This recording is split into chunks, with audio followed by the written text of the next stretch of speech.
should tell everybody in there that is my board member, but she is also, I have a card because she has a lot of credentials and I want to make sure I get it right.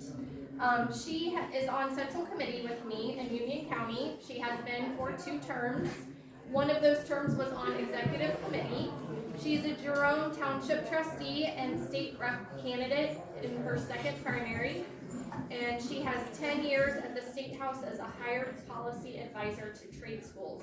She's got so much knowledge, and which is why I wanted her to talk to you guys today and tell you about her MAHA journey. Well, thank you for a couple minutes. I won't keep you long. I'm a fill-in speaker, by the way, because we had a woman that was coming to give you B vitamin shots and talk about infusion, and she had to cancel. So you get me, and I'm really sorry, and I've had these things, and I can tell you they're really, really good. The reason I'm in politics is for people, when you're raising kids, and you're taking care of grandparents, and you're building businesses, and you're going to school board meetings, and you're looking at your bank account, you finally realize if you don't choose politics, it's going to choose you, right?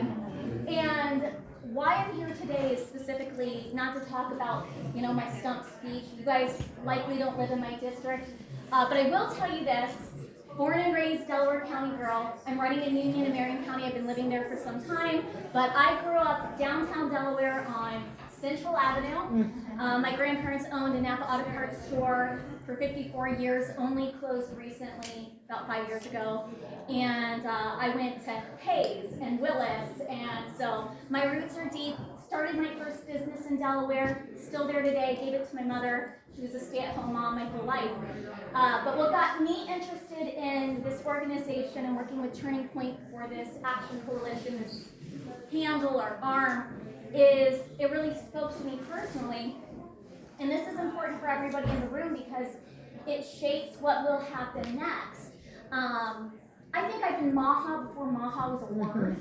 And that's because I have a 95-year-old grandmother born in 1930 who influenced me my whole life. I grew up with 6 kids, and anytime I could get away 2 blocks over to her house and spend time with my grandma and grandpa, he was a World War II veteran.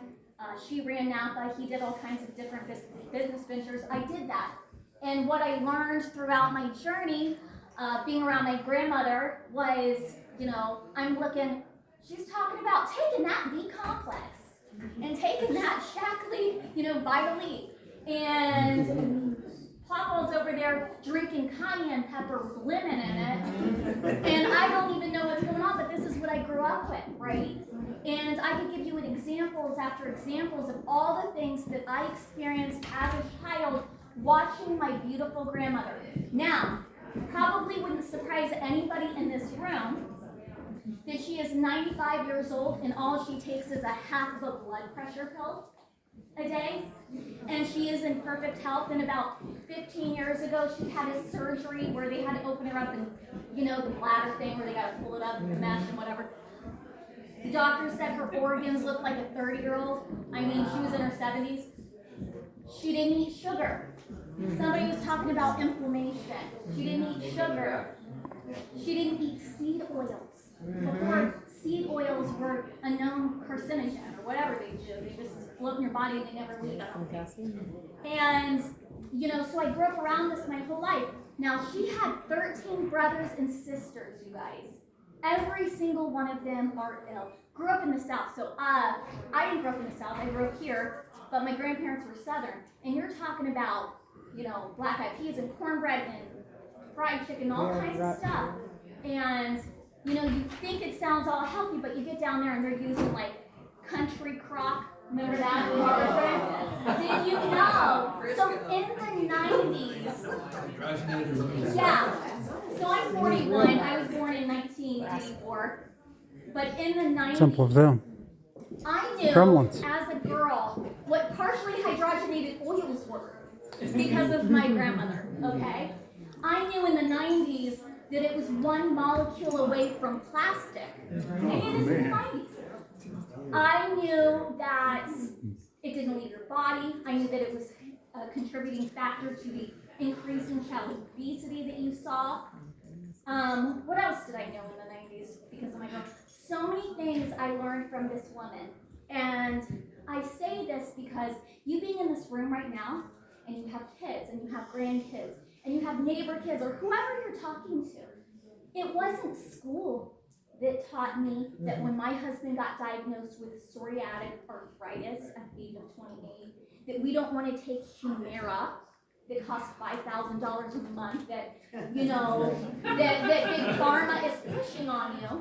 Yeah. And it wasn't school or any specific, I don't know, formal education that taught me that when my husband went in for a meniscus surgery and he had inflammation, more than the doctor said, more than any inflammation that they've ever seen in their career in my husband's leg.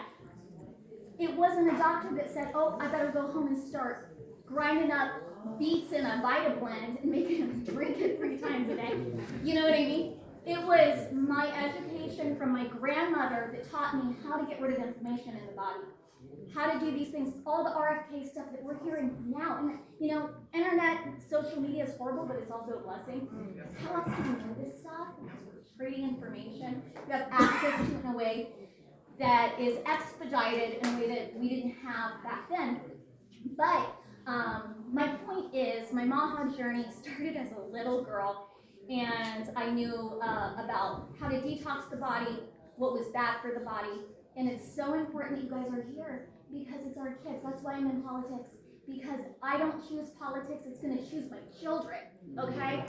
And, you know, I'm a little scrappy growing up with 6 kids. My grew up under, you know, I think my parents made $50,000 a year raising 6 kids. I had a job at 14, all the things. You know, this is part of my stump speech too. It's like to know that I came from nothing and you gotta fight, you know, the hard battles, you knock to the head to get ahead. But our children today are so glued, they don't know what's what when they're looking online or what they're hearing from their school teachers. And it is up to us to you know, carry that forward and make sure that we're getting a hold of the next generation. Now, here's the challenge though. You can't be MAHA and not be pro-medical freedom, okay? This is critical. So, you know, I have a lot of ideas of things that I want to deal with, property tax and all the things. I'm a business owner, got a lot of issues with pushing back on government. Hands off forcing our children to take medicines. So, okay, what I want to say to you is you can't be MAHA without being pro-medical freedom. There's a few bills out there. I think Brian Lorenz is in the room somewhere. But as a future state representative, God willing, voter willing, there are a few things out there right now that haven't made it across the finish line that you need to be aware of and be a proponent for and talk to whoever you can about it.